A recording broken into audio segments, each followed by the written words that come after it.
Welcome to the Global Pulse, a short video series where our experts break down a trending topic in international business and why it matters to you.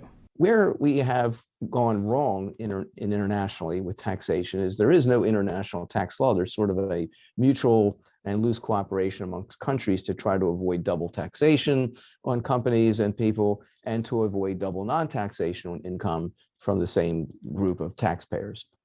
And that what we have set up goes back to the 1970s and before that, and it worked pretty well until the internet economy came along. And now we've got an economy that just doesn't fit the model that was set up.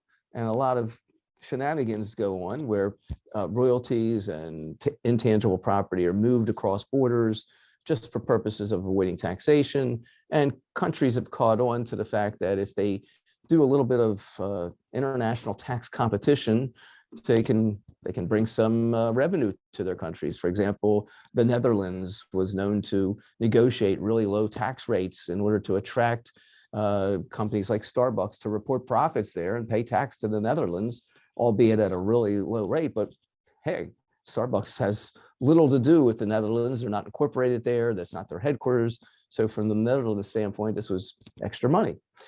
And this tax competition is not really a good thing for our global economy. What does it do? It doesn't accomplish anything. It's not productive. It's just companies maneuvering the way they report and paper mostly their intangible assets in order to spread the wealth out into the better tax rate countries of the world. So there's been some struggle going on amongst the European nations and others around the world to try to figure out how to more fairly approach the new age, the internet age. The OECD, the Organization of Economic and Cooperation of Development, has made strides for correcting this competition internationally. And one of the ways that they're currently doing it, which the United States has agreed to in principle, are what they call their two pillars. They're two pillars to bring the world to some level of a playing field that has fairness to it, equity to it, and yet avoids this concept of one country is going to tax lower than the other. And one of the ways they do it, which is pillar two, is building in a minimum tax, a global minimum tax, mostly for the multinational enterprises, where the biggest abuse is perceived to be. Pillar one has an interesting concept which relates back to the value-added tax for the United States, and that is pillar one, from a United States perspective, could be something that they're not real crazy about for the following reason. Pillar one is going to allow for countries to tax based on destination. Let me give a quick example. Suppose Amazon, which is the United States company, is selling to, let's call it Transylvania, and they're selling vis-a-vis the internet. So these sales to Transylvania residents and citizens are not taxed in Transylvania because Amazon has no physical presence there. And under the current scheme that we live in the world of international tax, without that physical presence, the tax remains here. So the United States is collecting that revenue on the profits made by Amazon in this scenario.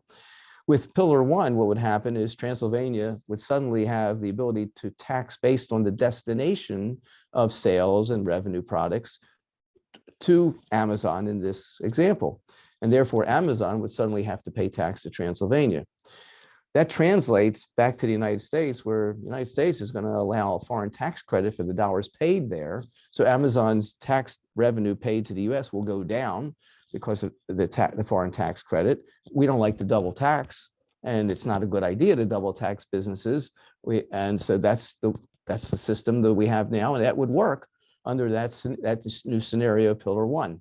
So this destination sales concept, perceived by the US, hurts us in our revenue gathering from the multinational enterprises more than most countries, because we are the base of many of these internet type companies, these technology companies. So if we have a value added tax, which is essentially the way it works on the world scale level, essentially an import tax, there's a little bit of a balancing act where we're losing tax revenue on this digital exportation that our multinational enterprises have.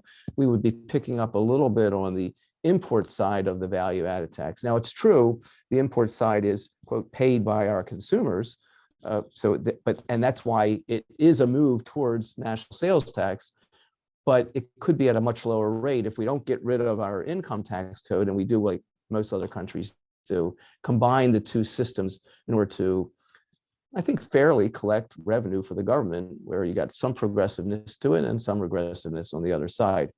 Certainly the rate, as I said, would be a lot lower if we combine the two. And at that point, we could probably turn around and say, okay, let's do a real reform of the income tax code and make it a lot easier for everybody to understand and be able to operate.